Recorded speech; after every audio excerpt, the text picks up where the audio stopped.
Jadi kita sudah bisa melihat bahwa probabilitas itu, konsep probabilitas itu menjadi fondasi ya di dalam eh, keilmuan statistika gitu. Ya, tadi untuk memahami distribusi data tadi ya, distribusi data kan ya. Seperti tadi misalnya yang COVID ya, ya misalnya distribusi datanya terlihat kan ya. Kan distribusi data itu teman-teman kan sederhana banget nih kalau kita buat pakai kemarin pakai apa? Pakai histogram ya atau pakai histogram biasanya pakai data untuk data kuantitatif ya. Kalau untuk kualitatif misalnya kayak laki-laki, kayak di sini misalnya laki-laki, laki-laki perempuan gitu. Ini biasanya bar chart namanya ya. Bisa ternyata begini nih. Nah, kan ini kan distribusi data ya enggak? Misalnya begini kan lebih sedikit tuh perempuan. Ya. Misalnya ini persentase tadi 58 misalnya ya. Cuma 58% misalnya gitu. Ini di berapa gitu. Nah, ini jadi ini ada distribusi data ya. Ya ada probabilitas. Jadi ya peluang laki-laki ya dari 100% ini 58,58 gitu ya. Misal ya peluang untuk jadi kalau di hanya dua laki-laki dan perempuan ya. Berarti kan kalau peluang itu ya dihitung peluang laki-laki ya gitu ya untuk terkena COVID itu sama dengan ya 58,58% gitu ya peluang perempuan itu berarti kan 41,42 misalnya gitu ya kan gitu ya ini kalau pakai teori probabilitas kan gitu ya misalnya apalagi yang gampang dipahami nih ya ini kan distribusi data gitu ya misalnya gini contoh ya di sini ada timnas gitu di sini ada timnas Indonesia gitu ya timnas kemudian ada Thailand gitu ya nah di sini kita kumpulkan data historisnya gitu ya ya timnas jadi ada apa namanya itu ya ulah banyak kalau seri segala macam ya udah menang aja menang timnas lawan Thailand itu ya lebih banyak menang apa kalah lawan Thailand timnas Indonesia lawan timnas Thailand lebih banyak Kalah kalah dulu Pak. ya kan Kalah.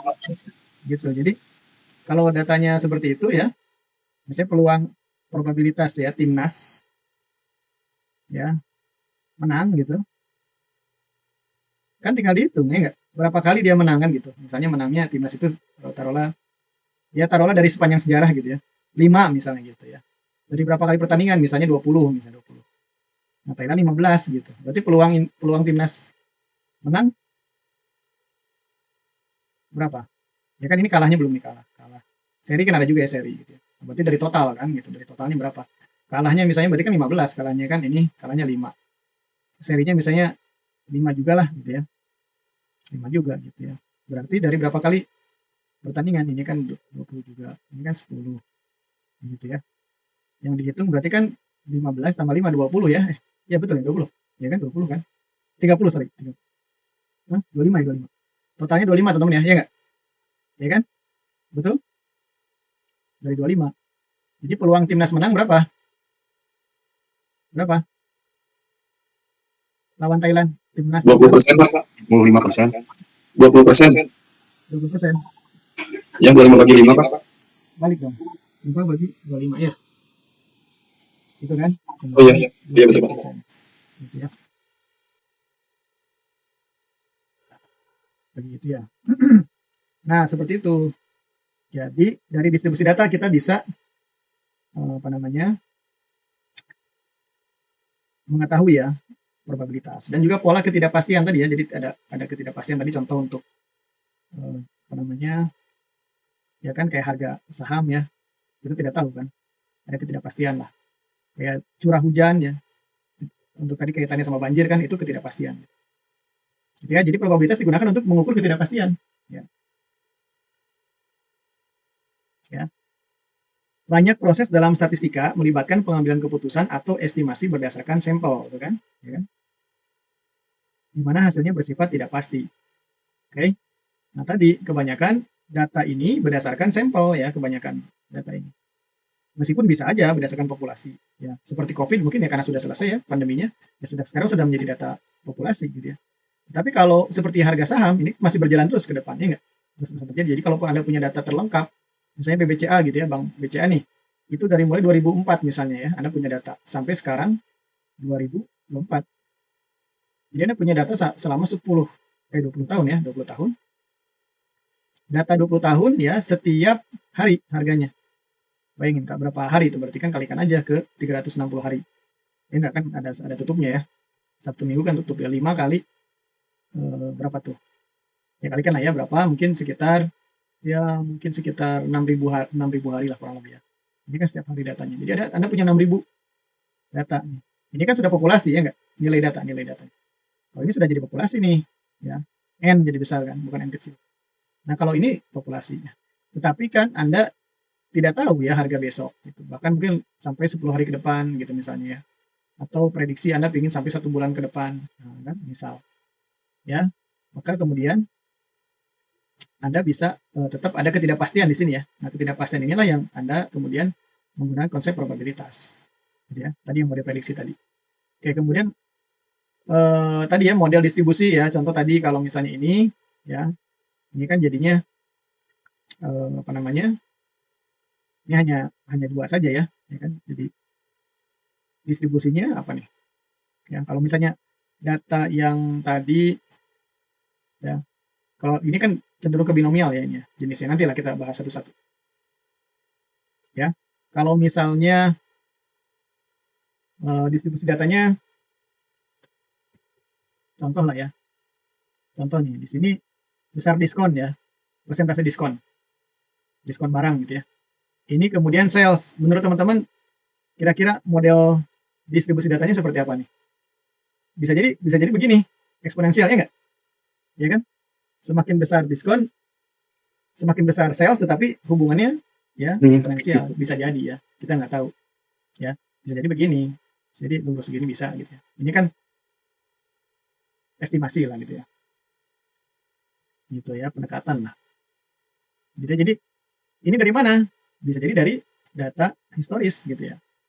Data historis kalau dilakukan peningkatan persentase diskon ya, maka data menunjukkan gitu ya, peningkatan penjualan itu apa namanya, berdistribusi secara eksponensial misalnya gitu ya.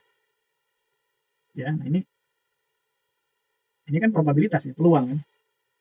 Peluang. Jadi peluang misalnya sales itu ya, peluang sales lebih besar dari misalnya berapapun gitu ya. Atau sales jika diskon ada kondisi bersyarat. Probabilitas sales jika diskon itu diskon ya, misalnya sama dengan 10% gitu. Berapa peluangnya? Nah kan apa? Kemudian dibuat lagi peluang sales jika diskon misalnya naik lagi 20%. Terus gitu ya. Ini kan bisa dibuat distribusinya nanti ya, distribusi probabilitas namanya. Ya. Ternyata ditemukanlah kalau digambarkan dalam bentuk grafik ya, bisa begini gitu. Ternyata eksponensial misalnya. Ya, jadi nanti kita bisa mengestimasi populasi berdasarkan sampelnya ya. Nah, bisa juga nanti si probabilitas itu digunakan untuk apa namanya, kaitannya dengan uji hipotesis gitu ya. Jadi tadi ini sudah nih ya, yang parameter kan tadi sampel dengan populasi ya.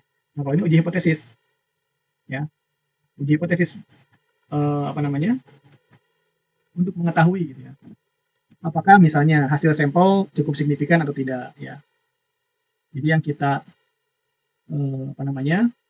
Pakai ya, si data historis ya yang kita kumpulkan atau yang kita apa namanya? Dapatkan dari hasil eksperimen contoh ya. Nah, itu apakah signifikan nggak ya untuk nanti kita apa namanya? Menguji ya, apakah kita, nanti ada yang disebut dengan hipotesis ya. Ada nol, hipotesis alternatif gitu. Ya misalnya apa hipotesisnya? Ya, hipotesisnya misalnya ya biasanya H0 itu contoh ya. Biasa dia menolak dulu, tidak ada hubungan ya antara biaya iklan misalnya dengan sales ya, penjualan misalnya gitu. Nah, hal alternatifnya atau hak satunya ya sebaliknya ada hubungan gitu ya. Nah, itu biasa nanti ada kalau signifikan uji hipotesis untuk mengetahui signifikansi dari apa namanya, hubungan antar variabel itu ya biasa pakai parameter namanya p-value ya, p-value. Nah, ini pun probabilitas ya, p-value itu probabilitas gitu, proporsi. Ya, konsep probabilitas juga. Gitu ya. Misalnya kalau apa namanya, nilainya ya, kalau nilainya 0, biasanya pakai signifikansinya 0,05 gitu ya. Dia pakai alfa ya. Alfa 0,05 gitu. Nanti itu menjadi ukuran ya untuk menolak atau menerima hipotesis 0 gitu. Nah, jadi konsep probabilitas dipakai di situ ya, teman-teman ya.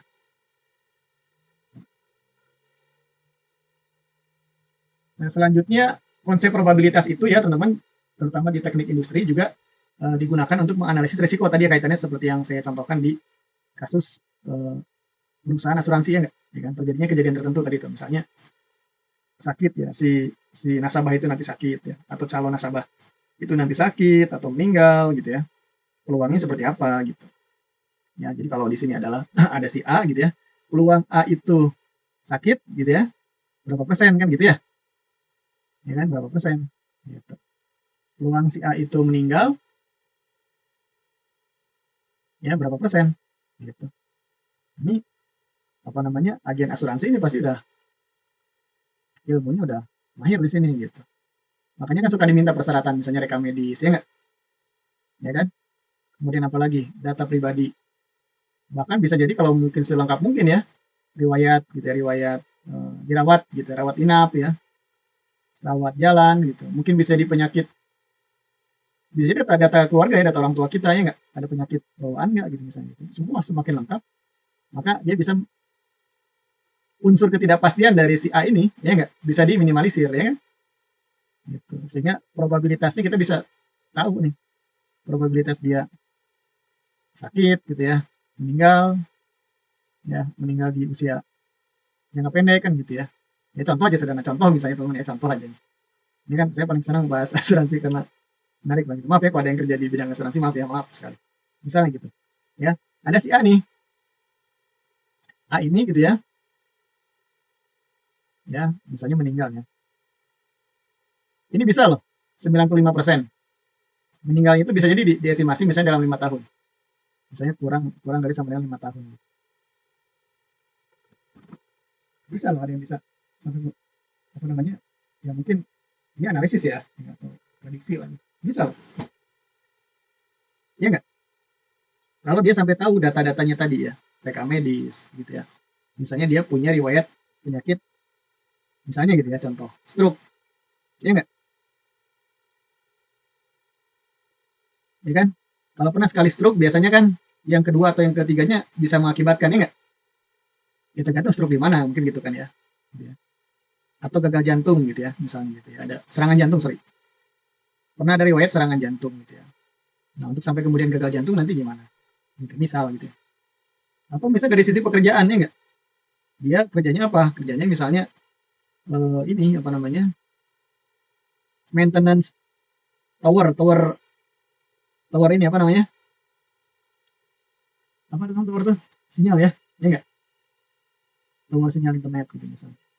Ya, provider internet gitu. Itu kan peluang untuk meninggalnya kan bisa besar ya enggak? Misal gitu. Meskipun dia dengan kelengkapan K3 gitu ya, sebagainya. Itu bisa seperti itu ya.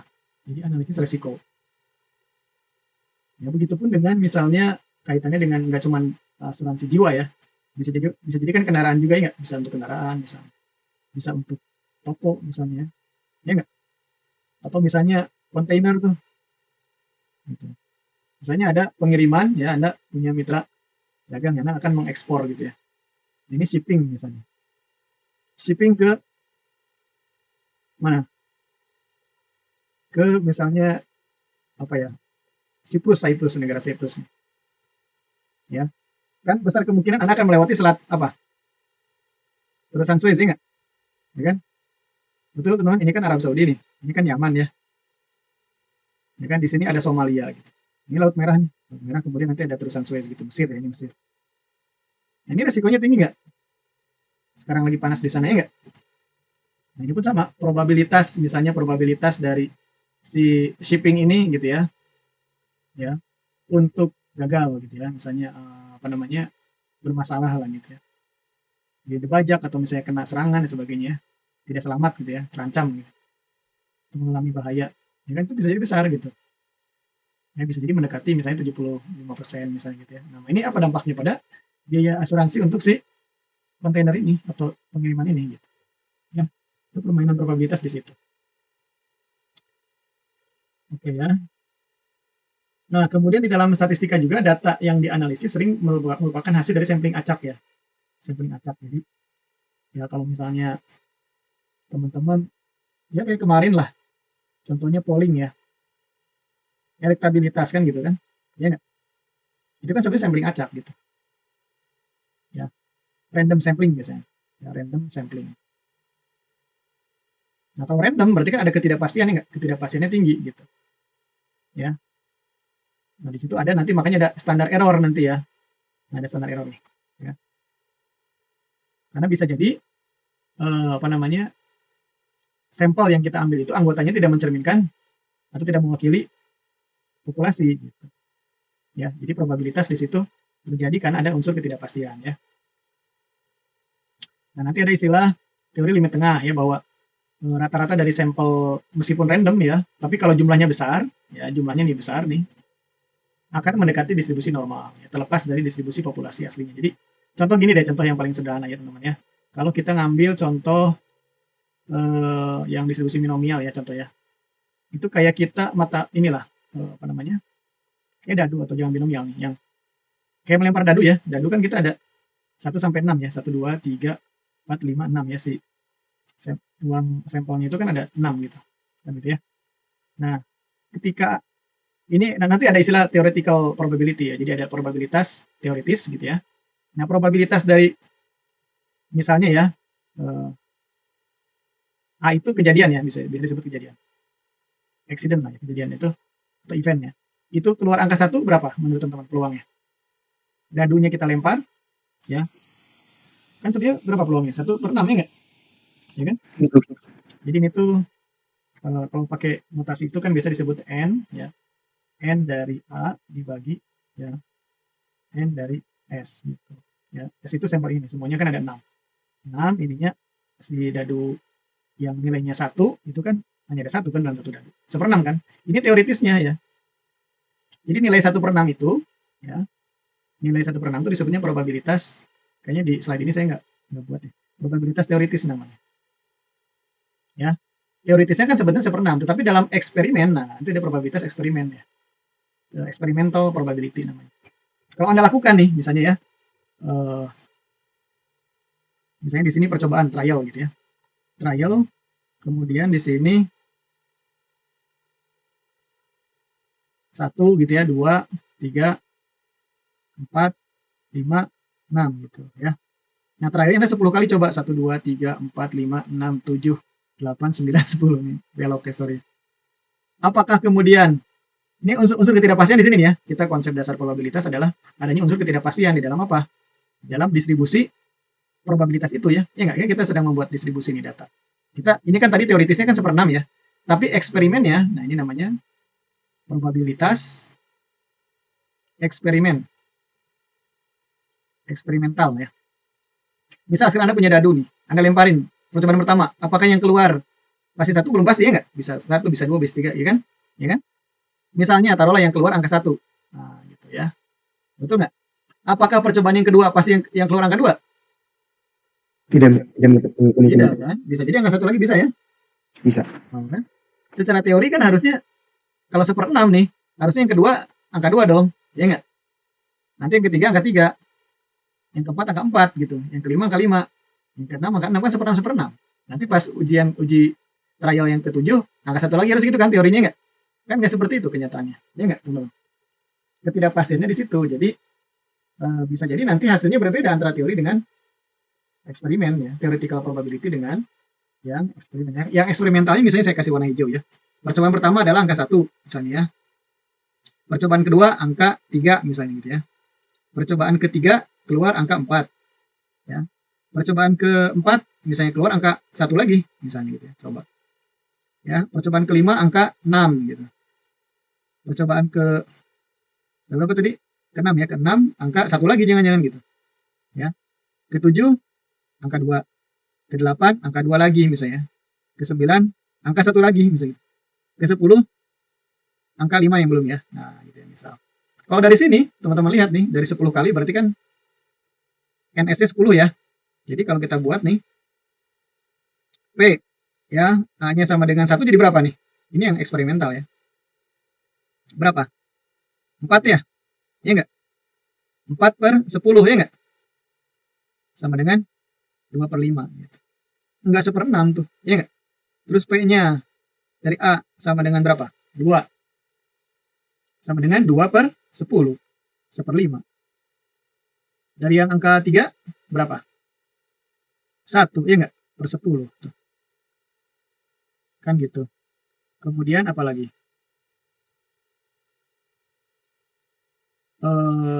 P ke A sama dengan 4. Sama dengan berapa tuh? 1 per 10 gitu ya.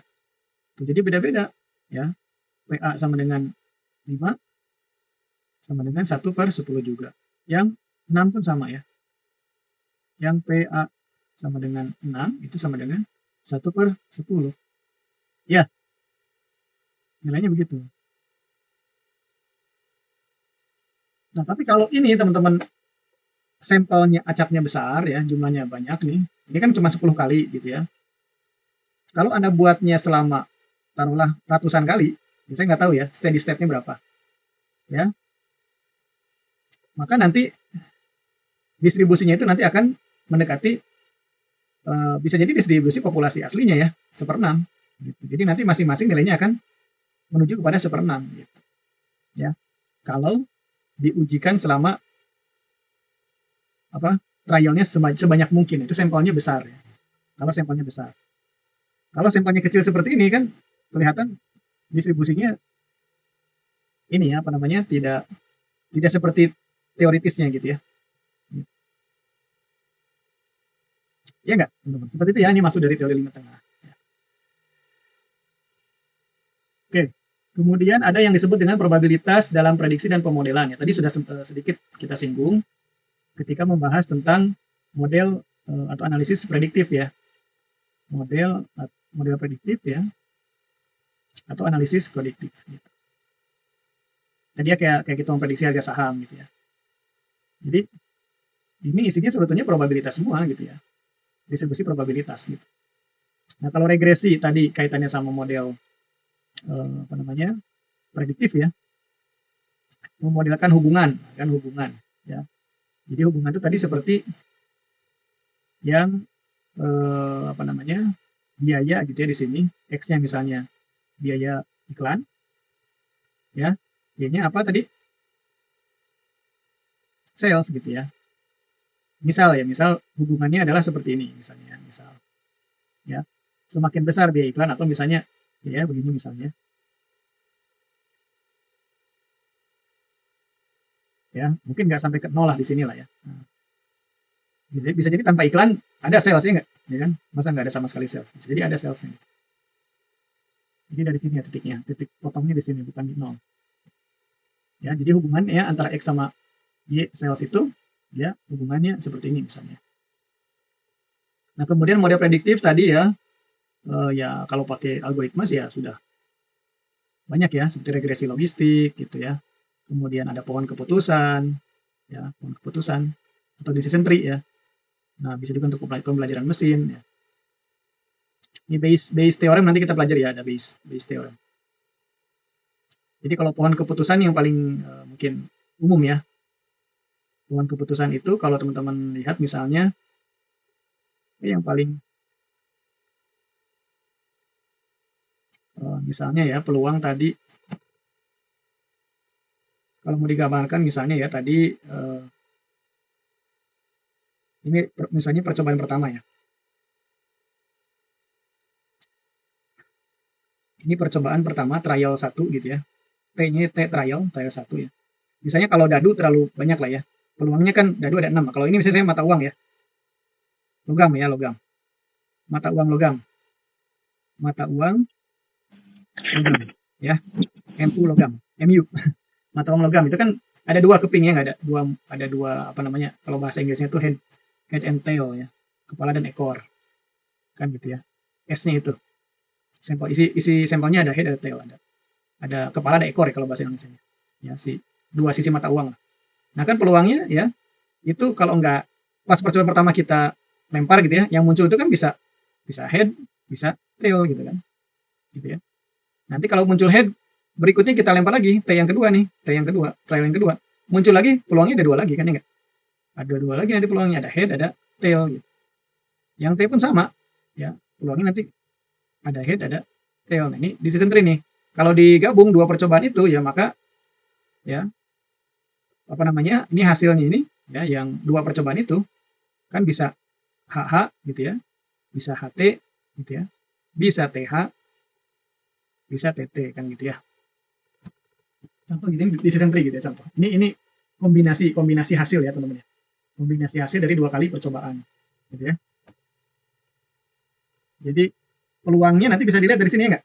Probabilitasnya ya muncul misalnya ya probabilitas dari ya H sebanyak 2 kali misalnya gitu. Ya nggak? 2 kali langsung. Berarti kan berapa? 1/4 ya nggak? Ya kalau dari 2 percobaan, dari 2 trial.